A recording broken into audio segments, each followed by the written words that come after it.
Andy Jackson here.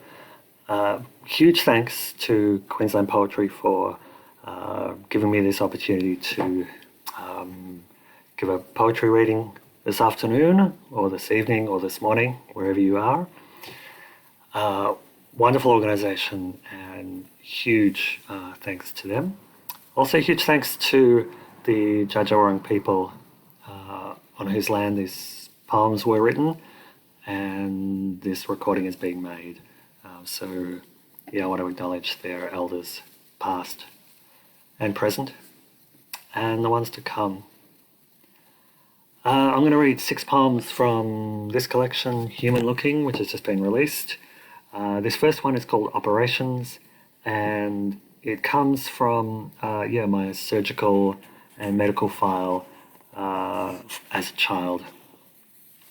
It's in 5 sections, and each one has a date and the name of the kind of document that it is. Operations. GP referral to specialist, 24th of May, 1976.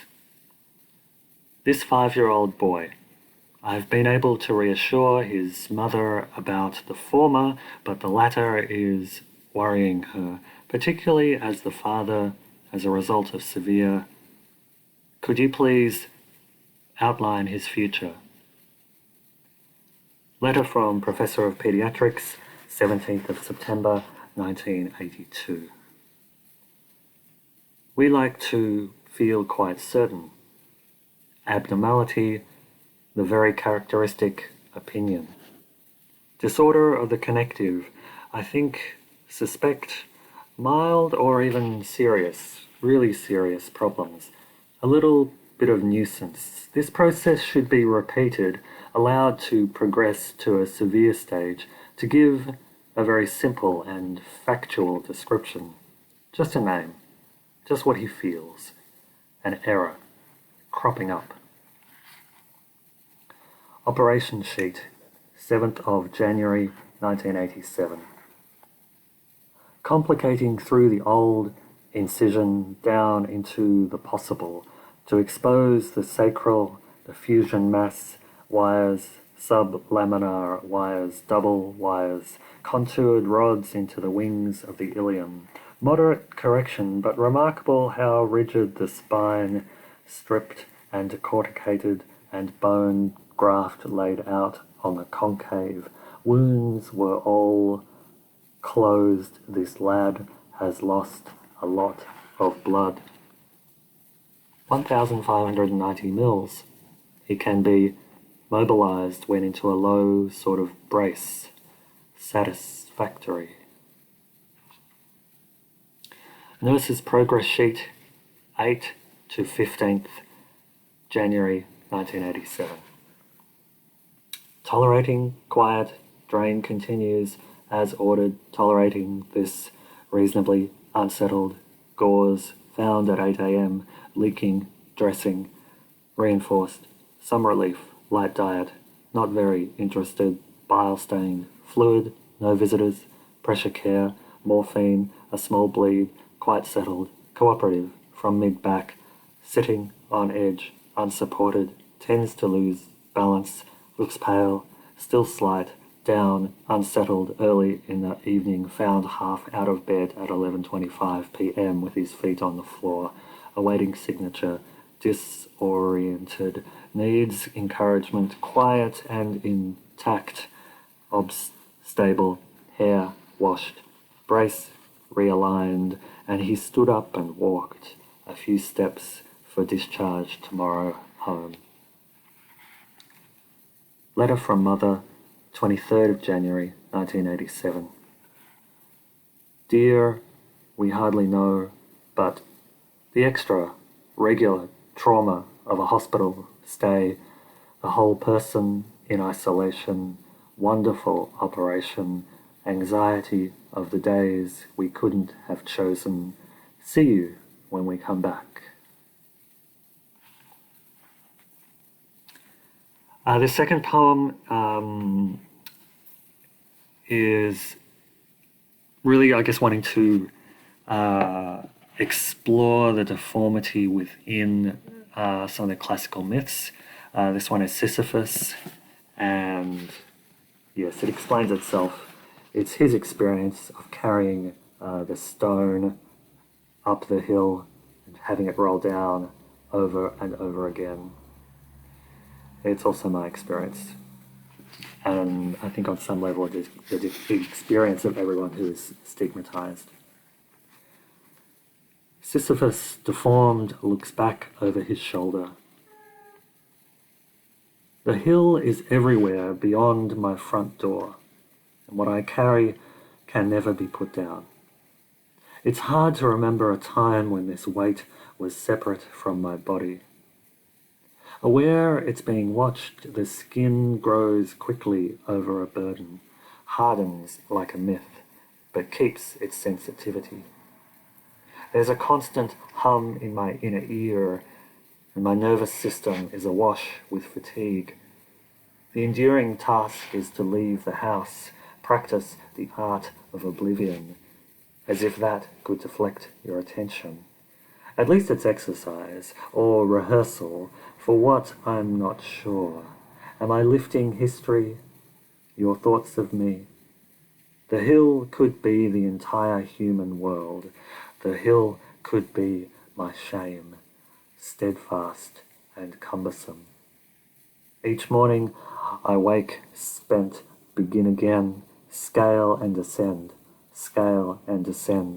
the steep face of my appearance. Who else clambers up this fateful inclination, assumes this otherness? At the summit, breathless, alone, all I can do now is take it in, the vertiginous outlook I never asked for. I have left these impressions in the earth. I will be followed.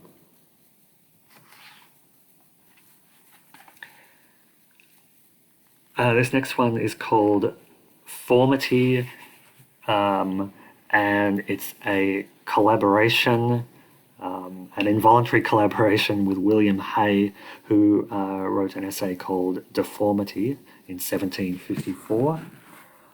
So myself and William alternate lines in this poem, but effectively it's one voice, or two voices in one. Formiti. Imagine a print of me in the frontispiece, or a proliferating meme in the ether. I'm indeed a perfect riddle. The disfigured can't be figured, cannot look with proper confidence in the face of another. You don't quite know what it's like. Out of tenderness, they taught me to be ashamed. What else might explain this awkwardness of my outward get-up and behaviour, this dream of entering the body of another? Ever conscious what an untoward subject does to the atmosphere in a room or a poem, I feel a reluctance in opening my mouth. Who knows what might come out or in? A deformed person should not assume borrowed feathers, or that language can speak louder than flesh. Contempt attends him, like his shadow, reminding him of his ill figure, as if to figure was not also to think.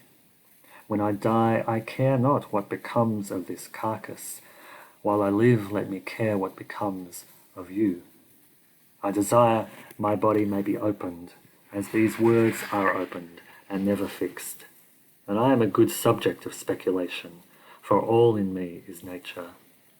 An image blurred against the retina, the pleasure of one escaped.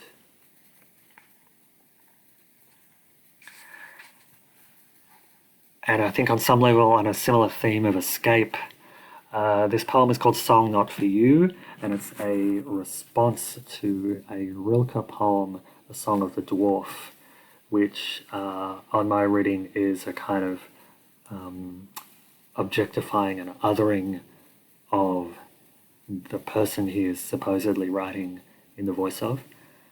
I hope to some degree I've avoided that myself, because it's a reaction to his poem, and resisting being known. Song Not For You. Crooked blood, stunted hands, cripple, out of place. Uncanny how small thoughts can be, while I'm incomparable, only a dwarf because the so-called average person is taller. You ought to just walk on by, but don't. Ever thought how inflated you must look from this height? When I walk or shop, I'm inspiring, it seems. Fantastic to see you getting out, you say, as you imagine waking up in my body.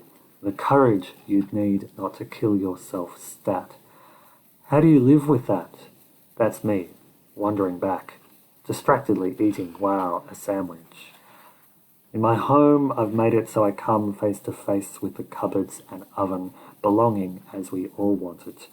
I sleep in my bed, sometimes alone. At work, my cubicle's longer and wider than yours. True, this isn't much of a song, but then it never was meant for you.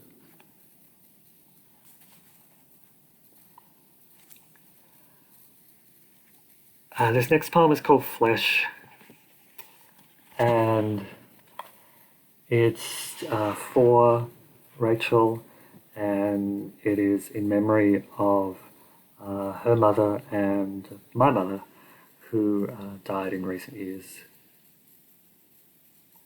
Flesh. It feels meaningful but isn't. The ornamental plums dropped, crushed at the feet of their trees. Cockatoos want the stone, not the flesh. There isn't anywhere clear to stand. It's all a mess. Only the ants and the earth will accept. How have you managed to cross the churning cold strait with that fresh hollow torn into your body? Already your mother's jumper is losing its scent. A snippet of her hair curled into a box. You could say we're both at home now, but we own nothing, and death has eaten holes into our clothes, the flywire, our skin, the backyard, a carpet of bitter debris, and I want you more than ever, and the world is all flesh.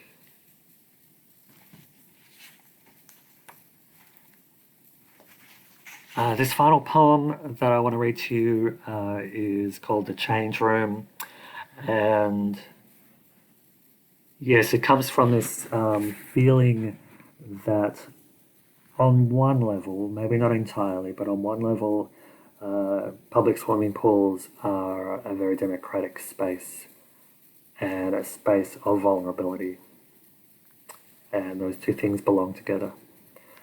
The Change Room. This morning, walking almost naked from the change room towards the outdoor heated pool, I become that man again, unsettling shape to be explained. Such questions aren't asked to my face. Children don't mean anything by it, supposedly, so I shouldn't feel as I do. As my bones crouch into an old shame I thought I'd left behind. Chlorine prickling my nostrils, a stranger compliments me on my tattoos and shows me hers. A dove in flight over a green peace sign, as if the canvas was unremarkable. She turns and limps away, and something makes a moment of sense. I lower myself into our element and swim, naturally asymmetrical and buoyant. Quite some time later, showering, the man beside me is keen to chat. How many laps we've each done, how long I've lived in this town. The deep need for movement. Speaking, our bodies become solid. Thanks again, everyone. Wonderful to read for you where you are, and thanks again to Queensland Poetry, and take care, stay safe, be open to each other and love each other. Thank you.